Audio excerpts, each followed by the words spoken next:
monggo. Ya, terima kasih. Apakah suara saya terdengar di sana? Ya, jelas sekali, Pak. Oke, terima kasih. Assalamualaikum warahmatullahi wabarakatuh. Selamat siang, salam sehat dan salam sejahtera buat kita semua. Terima kasih kepada Pusat Studi Tropmed yang sudah mengundang saya, dan pertama saya ucapkan selamat ulang tahun kepada Pusat Studi Tropical Medicine, dan semoga lebih jaya lagi ke depannya.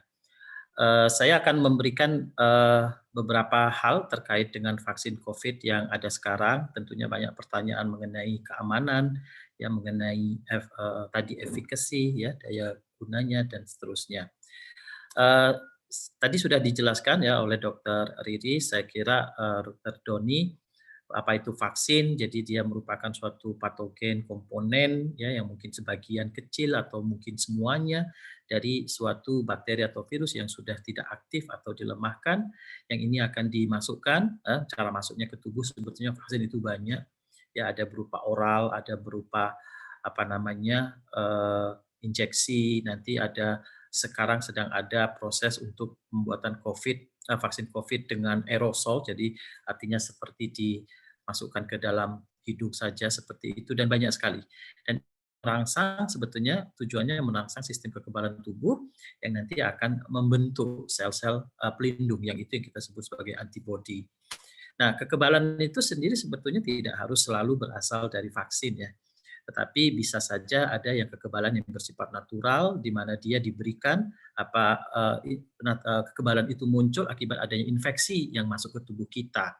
Tapi masalahnya adalah kalau kita menunggu sampai kekebalan tubuh kita itu muncul akibat infeksi, tentunya kita akan sakit dulu kalau COVID ini. Nah, sakitnya itu bisa berat, bisa sampai meninggal.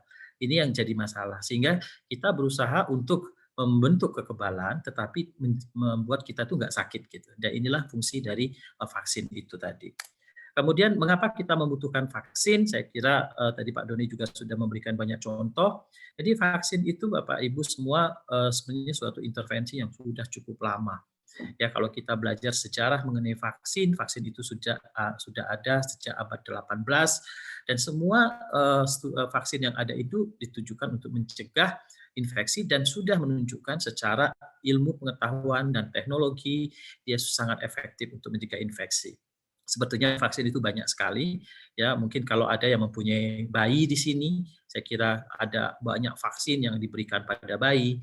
Kemudian kalau ada yang mau pergi haji, ya, ada diberikan vaksin. Kemudian sekarang ada vaksin yang diberikan pada anak remaja, yaitu vaksin untuk mencegah kanker serviks contohnya dan seterusnya. Jadi banyak sekali.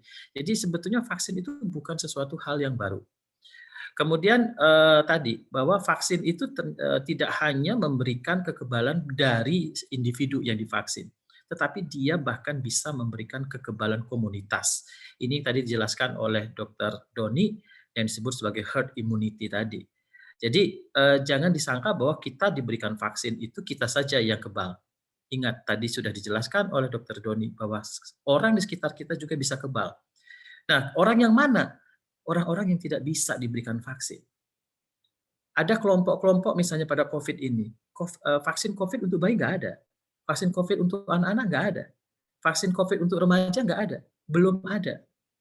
Ya, nah orang-orang ini bisa terkena COVID. Dan mereka sebetulnya terlindungi kalau kita divaksin semua. Makanya tadi sekitar 70% dari kita tervaksin, maka orang-orang yang tidak bisa divaksin ini itu akan terlindungi.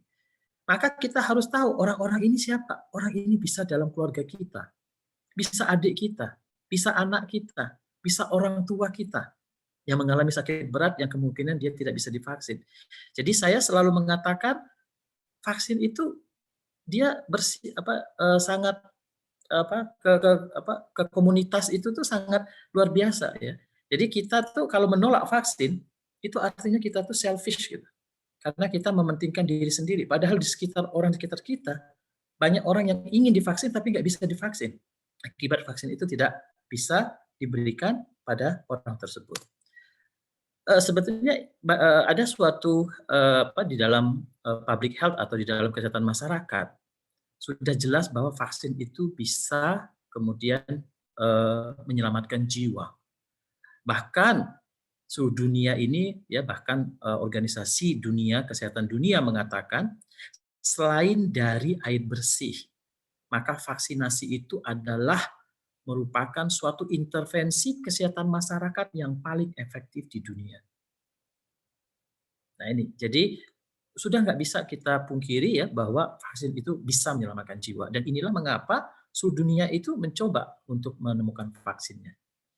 Dan saya katakan tadi, kalau kita mau melihat pentingnya vaksin dan atau pentingnya imunisasi, mungkin sekarang kita tidak melihat lagi banyak penyakit seperti ini. Tadi dikatakan oleh Dr. Doni, polio mungkin di era tahun 60-an, 70-an itu banyak sekali, puluhan bahkan ratusan bahkan ribuan. Sekarang mungkin satu aja kita tidak melihatnya lagi. Itu sebetulnya bisa untuk menunjukkan keberhasilan vaksin. Yang itu tidak bisa kita lihat. Karena kita tidak mengenal lagi mungkin beberapa penyakit. Dan ini banyak sekali sekarang masih banyak sekali penyakit yang ada infeksi yang bisa menimbulkan kematian cukup banyak dan ini sebetulnya semua ada vaksinnya. Dan sekarang juga digunakan. Jadi kita tidak hanya kadang bisa melihat satu vaksin saja ya kalau untuk mengetahui sebetulnya seberapa besar dampak dari vaksin tersebut. Ini tadi kita bisa lihat bahwa vaksin itu membantu generasi-generasi anak-anak baru untuk bisa hidup menjadi lebih sehat. Tadi disebutkan polio itu hampir tereradikasi di seluruh dunia. Artinya kita tidak akan bisa menemukan kasus polio lagi. Dalam beberapa tahun, puluhan tahun terakhir Indonesia sudah tidak ada kasus polio lagi. Campak, ya sepertinya sepele, tapi mungkin kalau kita kembali di tahun 70-an, di mana campak itu tidak hanya seperti ini kelihatan bayinya, merah-merah, tetapi sebetulnya dia menginfeksi sampai ke dalam, sampai ke sistem saraf, sampai ke selaput otaknya, sehingga banyak sekali bayi meninggal kemudian mengakibatkan akibat dari campak ini, ya akibat dari infeksi pada selaput otaknya. Dan ini terjadi di era-era tahun 60-70-an, tetapi dengan adanya campak, vaksin campak Anda bisa lihat di situ. Penurunan kasusnya ini kita bisa lihat itu sangat tajam. Makin tinggi vaksin itu coverage-nya, makin banyak bayi tervaksin, maka makin rendah kasusnya. Inilah sesuatu yang perlu kita ketahui bahwa vaksin itu sangat mempunyai dampak positif. Bagaimana ekonomi? Saya kira juga ini sudah tidak bisa dipungkiri. Kalau kita bisa mengurangi penyakit-penyakit tadi, seberapa banyak jiwa diselamatkan, seberapa banyak hospitalisasi, rawat inap, ongkos biaya rumah sakit yang bisa kita turunkan. Sehingga kalau kita bandingkan antara sebelum divaksin dengan era setelah divaksin, maka berapa triliun rupiah sebetulnya bisa kita kita saving, kita simpan, ya, kita selamatkan uang tersebut daripada menghabiskan uang untuk masalah-masalah kesehatan tersebut. Nah, di era vaksin, di era pandemi ini, vaksin tadi sudah disebutkan teknologinya banyak sekali. Kita mau memilih mana teknologi dalam membuat suatu vaksin. Platformnya banyak. Ya, ada yang disebut inactivated virus, jadi suatu virus utuh, tapi dia diinaktivasi, ini yang kita pakai sekarang Sinovac. Tapi ada yang live attenuated, ya ini belum ada untuk COVID, ya, tapi untuk vaksin lain seperti rotavirus itu live attenuated. Ya, jadi dia suatu virus tapi dilemahkan sehingga dia tidak mempunyai daya infeksi lagi. Ada sekarang untuk COVID tapi masih dalam uji di hewan. Kemudian ada protein subunit, jadi hanya sebagian kecil protein dari virus itu diambil dan itu kemudian digunakan untuk menjadi yang kita sebut sebagai antigen, ya, untuk kemudian menimbulkan efek antibodi di tubuh kita. Nah, ini sendiri kan tidak menimbulkan infeksi sebetulnya, jadi aman. Tidak akan bisa menimbulkan infeksi itu. Jadi ini yang ada seperti pada Pfizer ya, yang nanti akan kita bahas, yang mungkin akan masuk atau izinnya akan keluar dalam waktu dekat ini. Kemudian ada yang virus-like particle itu. Jadi sebetulnya seperti ini partikel, tapi dalamnya itu yang hidupnya virus itu di dalam itu ya, DNA-nya itu tidak ada di sini. Gitu. Jadi kosong. Ini yang bisa menimbulkan efek. Jadi banyak sekali ya. Ini yang terbaru. Contohnya adalah yang RNA. Ini yang terbaru yang untuk jenis Pfizer dan untuk Moderna. Ya, kalau tadi untuk AstraZeneca yang protein subunit. Nah, di dalam prosesnya vaksin itu tidak kemudian dibuat seperti itu diberikan, tidak, tetapi dia harus melalui suatu proses penelitian, mulai dari hewan dulu, ya diuji toksisitasnya, diuji keamanannya pada hewan. Hewannya pun bertingkat, ya pada tikus, nanti pada monyet, pada simpanse dan seterusnya, agar supaya mendekati pada manusia sebelum diuji pada manusia. Jadi ketika diuji pada manusia, dia sudah sangat aman karena sudah dilalui proses pada hewan. Kalau hewan tidak aman, maka dia nggak akan bisa lanjut pada uji pada manusia. Nah, biasanya proses uji klinik pada manusia itu cukup lama, bertahun-tahun. Tetapi apakah kita harus menunggu bertahun-tahun untuk kemudian bisa mendapatkan vaksin di era pandemi sebesar ini? Tentunya tidak. Sehingga mengapa di era pandemi ini beberapa penelitiannya itu dilakukan secara paralel. Misalnya fase 1 ya dilakukan keamanan, nanti kemudian dia di overlap dengan fase 2-nya. Tetapi apakah ini membuat penelitiannya tidak begitu saintifik? Sangat tidak. Jadi dia akan tetap berbasis saintifik. Tidak akan bisa fase 1, 2 di overlap ini kalau kemudian data sementara fase 1 itu tidak menunjukkan aman untuk bisa dilanjutkan ke fase 2. Demikian juga ketika di fase 3 dan seterusnya. Kemarin juga banyak rumor bahwa itu vaksinnya kan sudah diproduksi. Penelitiannya belum selesai. Kenapa sudah diproduksi? Itu artinya penelitiannya itu sebetulnya nggak benar, cuman pura-pura aja, sudah diproduksi. Sebetulnya apa? Karena di dalam produksi sendiri, kita membutuhkan waktu mungkin 1 tahun. Ketika hasil penelitiannya misalnya fase 3-nya sudah baik, apakah kita harus menunggu sampai 1 tahun kemudian untuk bisa mendapatkan vaksin? Tentunya tidak. Makanya dibarengkan. Tapi ini dibarengkan seperti ini resiko bagi industri. Seandainya fase 3-nya nggak bermanfaat, maka habis di sini. Dia tidak bisa dipakai. Inilah memang yang harus diambil. Hitungan-hitungan yang harus diambil. Ya, agar supaya ketika fase 3 selesai, kemudian segera vaksin itu bisa diberikan. Jadi ini sehingga mempersingkat sekali waktu dalam proses ini.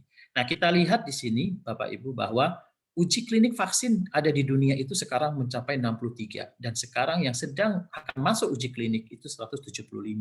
Banyak sekali masih. Jadi apa yang akan ada beredar vaksin seluruh dunia itu banyak. Kenapa? Karena dunia itu penduduknya banyak. Tidak ada satu industri pun yang mampu memenuhi suplai untuk seluruh dunia. Nggak ada. Sehingga mengapa kita harus membuat produksi-produksi baru dan juga menciptakan vaksin baru sampai kita temukan vaksin-vaksin yang betul-betul perfect.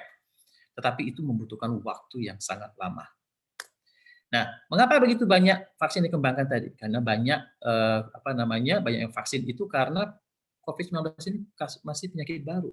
Kita masih kadang belum mengetahui benar. Sekarang seperti ini aman tidak kalau untuk penderita HIV? Kita belum tahu.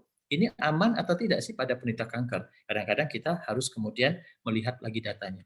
Tetapi banyak sekali penelitian yang melakukannya khusus. Ini kami khususkan untuk penderita HIV. Kenapa? Karena orang-orang seperti ini mempunyai risiko tinggi untuk terkena misalnya penyakit COVID ini. Nah, berdasarkan pengalaman, hanya 7% dari yang diuji pada hewan tadi itu bisa lolos ke uji klinik pada manusia.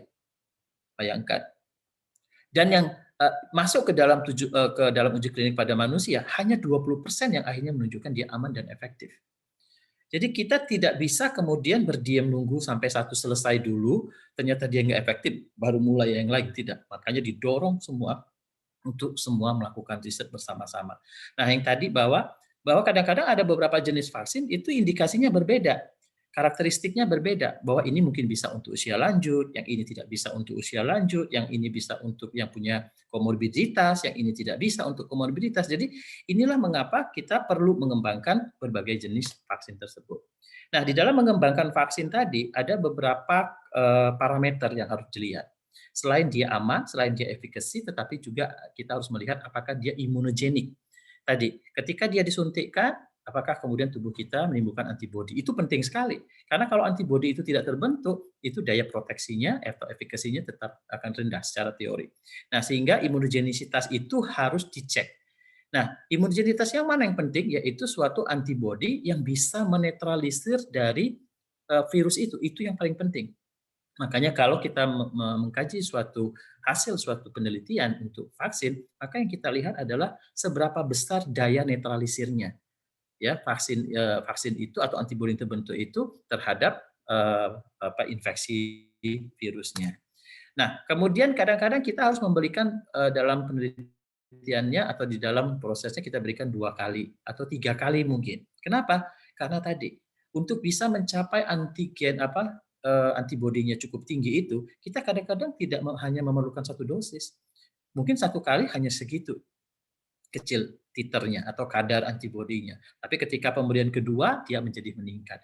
Ini yang diteliti dalam uji klinik. Berapa dosis yang tepat untuk diberikan? Seberapa tinggi titernya? Ya, yang perlu kita ukur gitu dari individu tersebut. Jadi teman-teman atau masyarakat, kita sekarang sedang mengembangkan vaksin. Maka kita seharusnya juga berpartisipasi. Karena penting sekali partisipasi masyarakat di dalam ikut serta dalam penelitian. Kenapa? Karena ini merupakan salah satu cara kita untuk membuktikan apakah vaksin itu bisa dipakai pada populasi kita atau tidak. Kemudian setelah itu kita juga melihat efficacy. Ya, saya kira ini sudah tadi disebutkan juga apa itu efficacy. Jadi kalau kita lihat efficacy itu ini, penelitian itu selalu akan membandingkan kelompok yang diberi vaksin dengan kelompok yang tidak diberikan vaksin. Jadi kalau ada 5 orang diberikan vaksin, ada 5 orang yang tidak diberikan vaksin, maka kalau kemudian ada 1 orang terinfeksi kasus yang diberikan vaksin, itu artinya 1 dari 4. Ya, artinya 80% efikasinya. Tetapi dibandingkan kalau tidak diberi vaksin, itu 100% semuanya akan mengalami infeksi. Jadi kalau kita berbicara 65% misalnya, artinya 65 dari 100 orang itu akan terlindungi atau hanya 35 mungkin terinfeksi dari 100, tapi kalau dia tidak tervaksin, maka 100 itu akan terkena infeksi. Jadi perlu kita lihat bagaimana kita menjelaskan atau kita membayangkan apa arti efikasi dari suatu vaksin.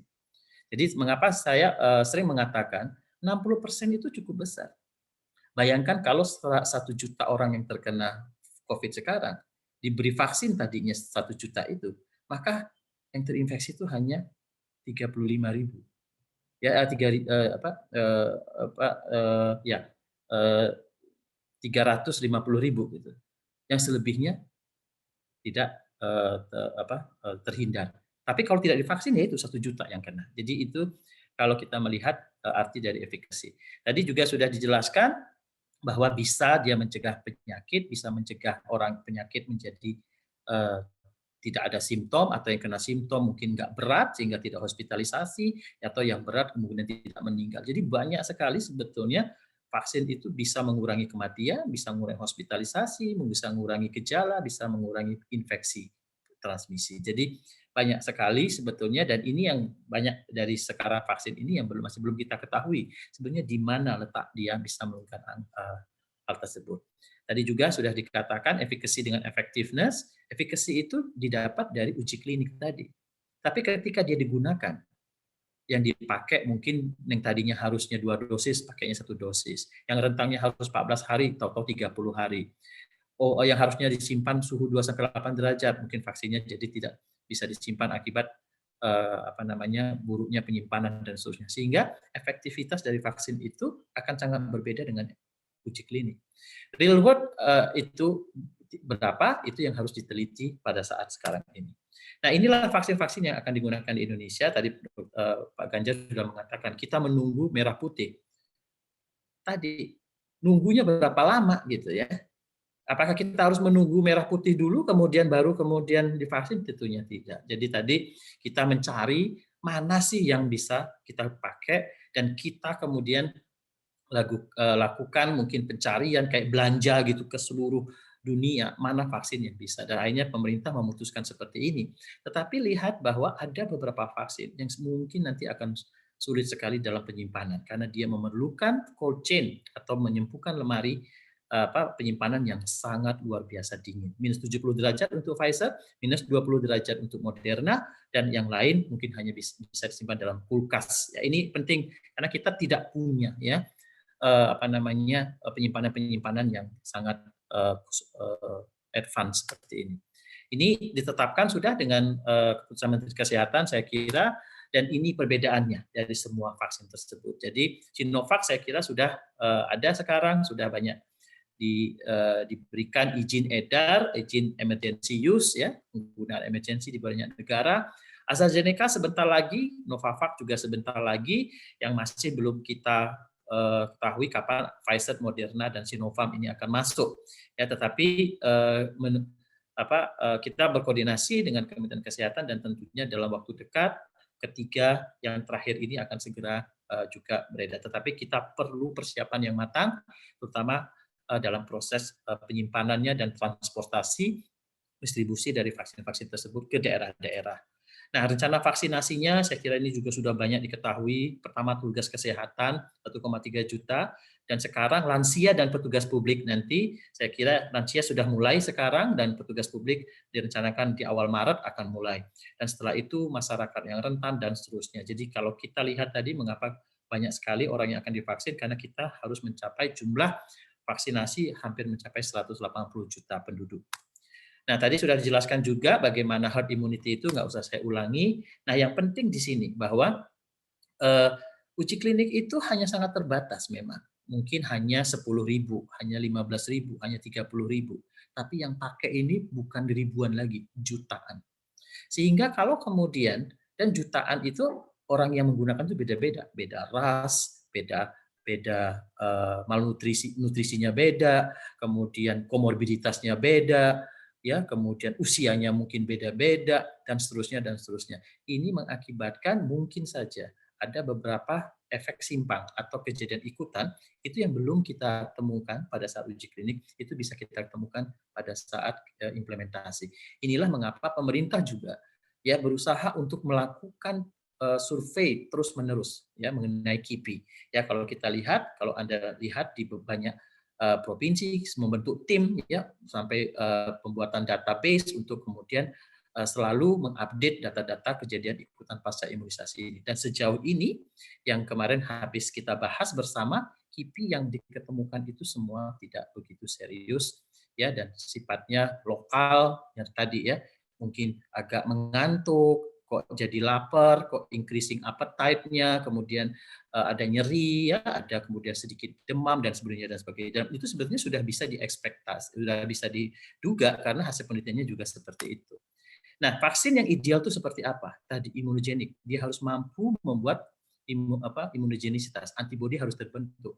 Perlu kekebalan tahan yang lama. Nah, ini tidak ada satupun dari vaksin yang ada sekarang kita tahu berapa lama kekebalannya. Ini masih pertanyaan. Ketiga, aman. Aman itu dengan melihat tadi hasil penelitian dan juga melalui proses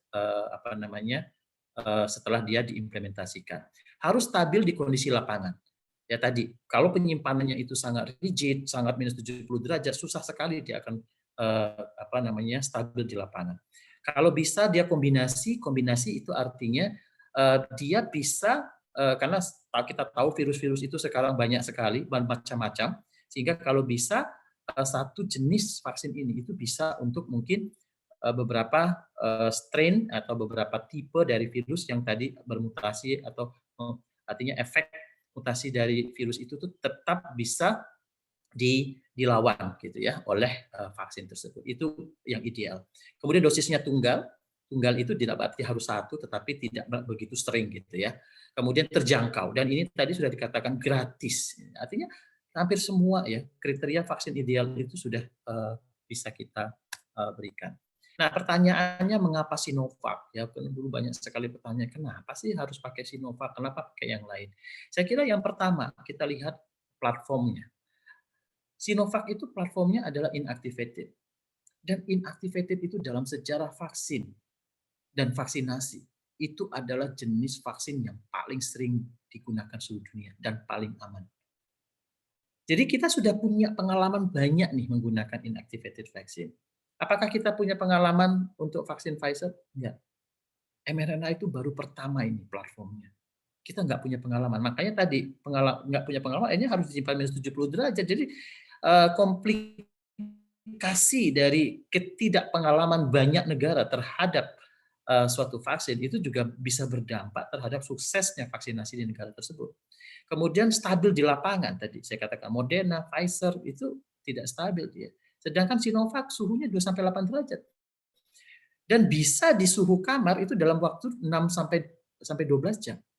Jadi ketika dia dikeluarkan dari kulkas untuk diberikan, diletakkan saja misalnya di suhu ruangan, dia masih bisa baik sampai 6 sampai 12 jam. Jadi tidak memerlukan storage yang mahal. Uji kliniknya dilakukan di Indonesia, ini juga penting. Tadi bahwa kita paham mengenai bagaimana keamanannya sebetulnya pada populasi di Indonesia. Yang keempat, produksinya Bio Farma. Walaupun kita dapatkannya dari Cina, tapi sebetulnya Bapak Ibu, ini produksinya sekarang sedang kita laksanakan. Kita dapat bulknya, kita dapat sheet-nya ya untuk dibuat. Tapi dengan kita dapatkan sheet saja bulk, itu membuat produksi itu bisa cepat. Dan kita bisa membuat biayanya lebih efisien dan kita bisa menjamin supply-nya. Gitu. Karena kita nggak tergantung dari luar negeri gitu ya. Kita diproduksinya di sini, di packaging semua di sini. Kita cuma dapat bulk gitu. Bulk itu tuh hanya seed-nya saja. Kemudian dia aman ya karena hasil penelitiannya menunjukkan bahwa Sinovac ini aman ya, efek sampingnya yang lokal grade-nya yang sampai grade 3 itu derajat 3 itu kurang dari 1%. Nyeri, pegal di tempat penyuntikan, efek sistemiknya nyeri kepala, mialgia, kelemahan gitu ya. Sehingga mungkin fatigue ini atau yang mengakibatkan kok rasa ngantuk, mungkin seperti itu. Kemudian efikasinya sudah sesuai sebetulnya dengan batas minimum efikasi oleh WHO yang digunakan untuk proses emergency yaitu sebesar 65%. Nah, kita lihat apa indikasi dan kontraindikasinya. Ya, dia diberikan pada usia 18 tahun sekarang, jadi usia di atas 60 tahun sudah bisa, tapi diberikannya rentangnya agak berbeda. Jadi kalau dewasa boleh 0,14, boleh 0,28, tapi 0,14 digunakan sekarang pada masa pandemi supaya apa? Supaya lebih cepat gitu. Lebih cepat pemberiannya sehingga coverage-nya lebih cepat karena kita banyak sekali populasi yang akan divaksin, maka dipakainya 0,14. Tetapi 0,14 ini juga menunjukkan imunogenisitas yang baik dan efikasi yang baik. Kemudian atau nanti kalau sudah bersifat rutin, kita bisa gunakan 0,28. Atau kalau ada yang hari ke-14 dosis kedua dia nggak bisa, dia bisa ambil yang 0,28. Artinya 28 hari antara dosis 1 dengan dosis 2. Sedangkan untuk lansia yang usia 60 ke atas, dia jaraknya 28 hari. Kontraindikasinya orang yang hipersensitif, jadi kalau kemudian disuntik misalnya yang pertama menimbulkan gatal-gatal, ruam, itu nggak bisa lagi diberikan pada dosis 2. Artinya kita alergi terhadap komponen dari vaksin tersebut. Atau orang-orang yang mempunyai penyakit imunodefisiensi yang primer, yang artinya memang dibawa sejak lahir. Nah, ada beberapa precaution. Precaution ini bukan berarti dia kontraindikasi. Apa yang dimaksud kontraindikasi? Artinya inilah di mana pasien itu tidak boleh diberikan sama sekali. Itu disebut kontraindikasi. Tetapi precaution itu silakan diberikan. Namun kita harus hati-hati, harus konsul dulu kepada dokter, harus dilihat satu persatu antara orang tersebut gitu ya. Karena apa? Karena kita belum mengetahui keamanan dari vaksin tersebut pada kelompok ini. Kenapa kita nggak mengetahui? Karena pada uji klinik orang-orang ini tidak diikutsertakan dalam penelitian.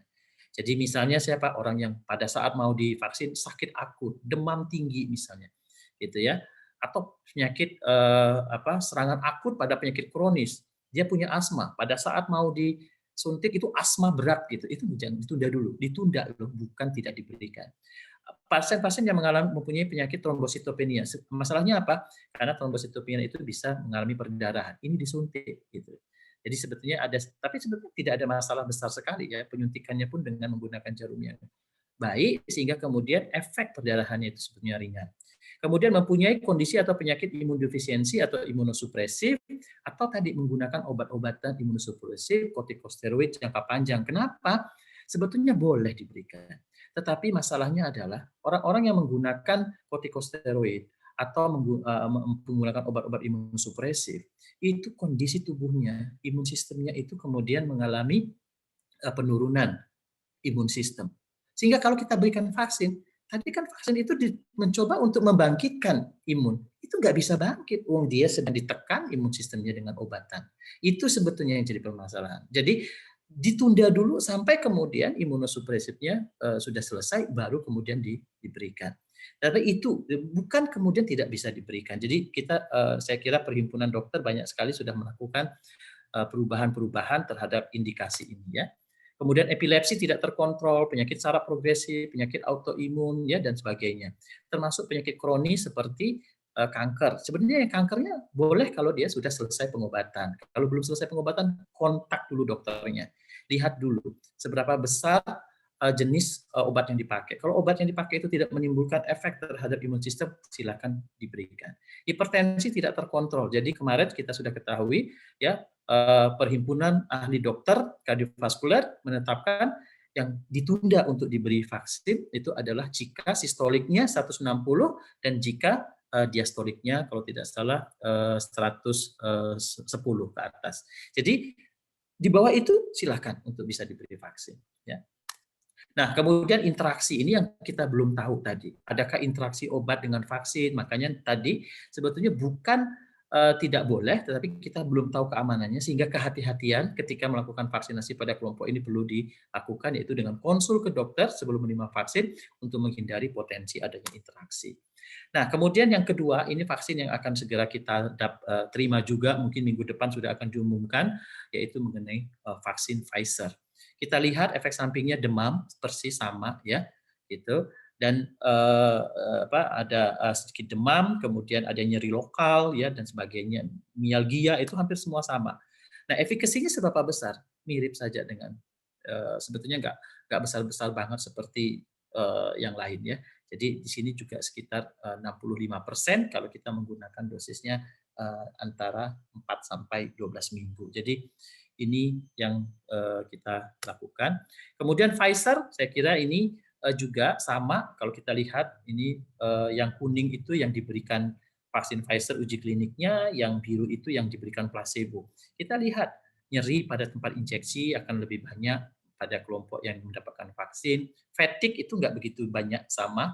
Ya, kemudian headache itu ternyata yang tidak diberi vaksin pun sebetulnya sekitar itu. Jadi sebetulnya apakah itu headache itu atau fatigue itu disebabkan oleh vaksin? Kalau kita lihat yang tidak mendapatkan juga sebetulnya mengalami fatigue dan headache gitu di sini.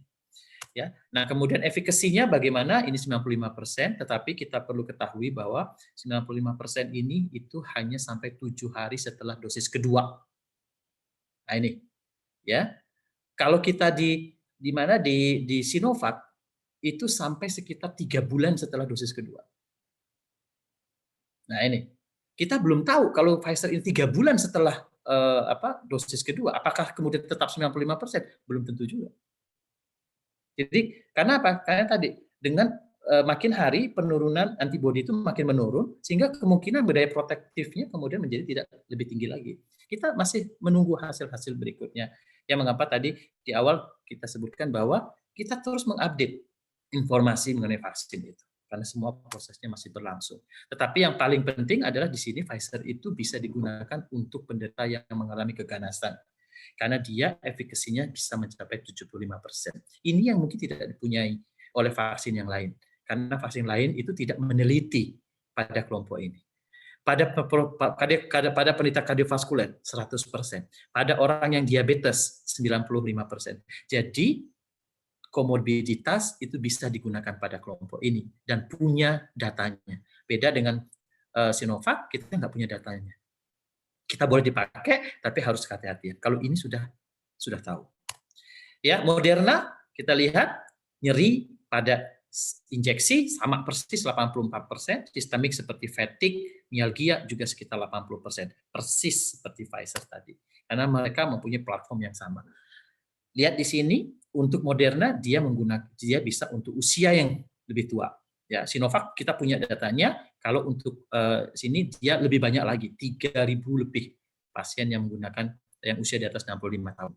Ya, ini di Moderna dan efikasinya mencapai 100%. Jadi ini tadi saya katakan, mengapa ada banyak sekali vaksin? Ingat, vaksin itu berbeda-beda apa yang mereka teliti. Itu yang perlu kita lihat. Nah, ini dari saya yang terakhir, ya, jangan takut dengan vaksin, tapi takutlah dengan penyakitnya. Ya, penyakitnya ini jauh lebih bahaya. Ya, vaksin itu sudah dibuat sedemikian rupa dia aman untuk digunakan. Terima kasih. Assalamualaikum warahmatullahi wabarakatuh.